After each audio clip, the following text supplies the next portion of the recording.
My father was a very religious, dutiful child, raised in a strict Calvinist family. He knew his Bible. And when he saw the disaster of the First World War soldiers, whether French or German, walking through his town of Saint-Quentin with disastrous wounds, bleeding, half of the face torn off,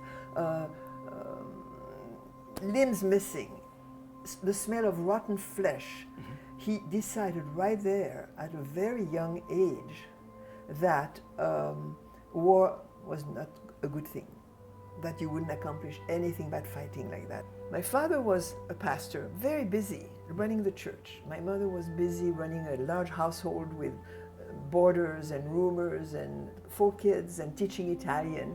The conditions in which we lived in Saint-Noble were terrible. There was no running water in the parsonage. You had to go down to the churchyard, out on the street, in the next yard, and pump the water. It was cold water, and she had 4 kids. When we arrived in Chambon, I was only 7. We arrived in the spring of 34. I didn't know why.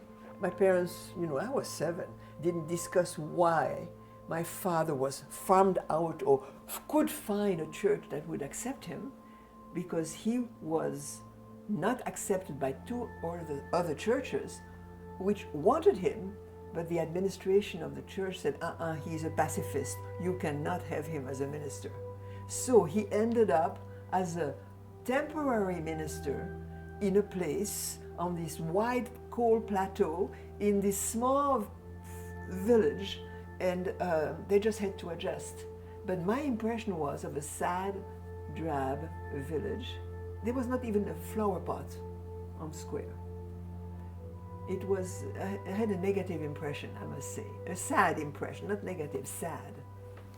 A plateau 3,000 feet high with very poor volcanic soil, and they just developed farming, very poor farming, small farms. They were pretty much self-sufficient, and they were very religious, and they had reading of the Bible in their houses.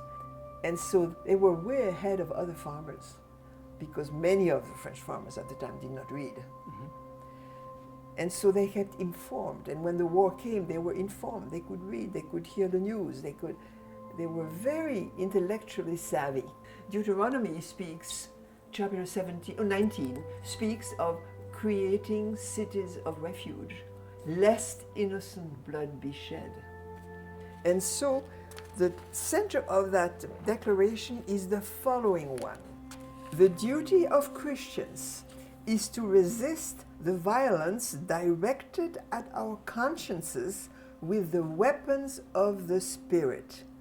Not guns, but the weapons of the Spirit. We appeal to all our brothers in Christ to refuse to agree or cooperate in violence, especially in the coming days. We will resist when our enemies demand that we act in ways that go against the teaching of the gospel. We will resist without fear, without pride, and without hatred. That was the heart of that declaration. It was probably the first public speech of resistance in the whole of France. It gave them hope. That presentation, that speech gave them hope, because everybody was so destroyed by the German invasion and by this armistice. But it gave new hope to people. And I think that's a situation where probably, that's why my father remained a sort of a leader, a catalyst of the idea of resistance, of nonviolence. That didn't mean that he ran the show, but he knew quite a bit of activities, and he remained a catalyst and a person that people listened to. The subjects were brought up, and all the themes of rescue were talked about. We insist to inform you that there are among us a certain number of Jews, but we don't make any difference between Jews and non-Jews. It is against our religious teaching. If our friends, whose only fault is to be born in a different religion, would receive the order to let themselves be deported or even registered, they will disobey to the orders received, and we will do our best to hide them. The refugees arrived either by old rickety buses or on the narrow gauge train. Sometimes they arrived on foot or on bicycles, but the biggest number arrived that way. So it was a disorganized trickling in by any means that you can imagine. The Chambon was like a large campus. There was no police on location. So the Jews could circulate like they wanted. You know, they could go out, they could go to the stores, So they were like us, they were kids around. And they were kids enjoying sports, enjoying the chorus, going to school, because Monsieur Tace found scholarships for them to go to school free of charge. We never questioned the name. We never asked somebody, where are you from? Or what is your native language? And we never questioned, where are you from, or who are you Jewish? No. And during recess, we played in the snow. Everybody left at the end of the war, except 2 refugees that I can recall. The majority went back to their previous life. They had a life before. That was just a very sad parenthesis for them.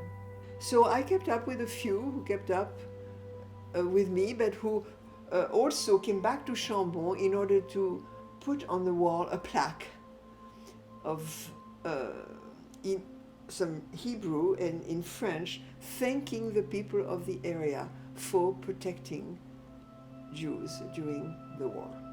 I was fascinated. I realized the extraordinary conditions under which I grew up, the extraordinary people who were in the village. All the happenings were just extraordinary. Ever since there is recorded human history, there have been Holocausts and genocides. All over the world, there have been population fighting for power and trying to eradicate other populations different from themselves. There's nothing new. The trouble is that the human animal hasn't progressed yet. We still do it in a different way. There is no crime during war. War is crime. Life is always full of very good things and very sad things. I mean, nothing is pure joy or perfection. But looking back, I am able to see all the good things, and I'm trying to forget the bad things.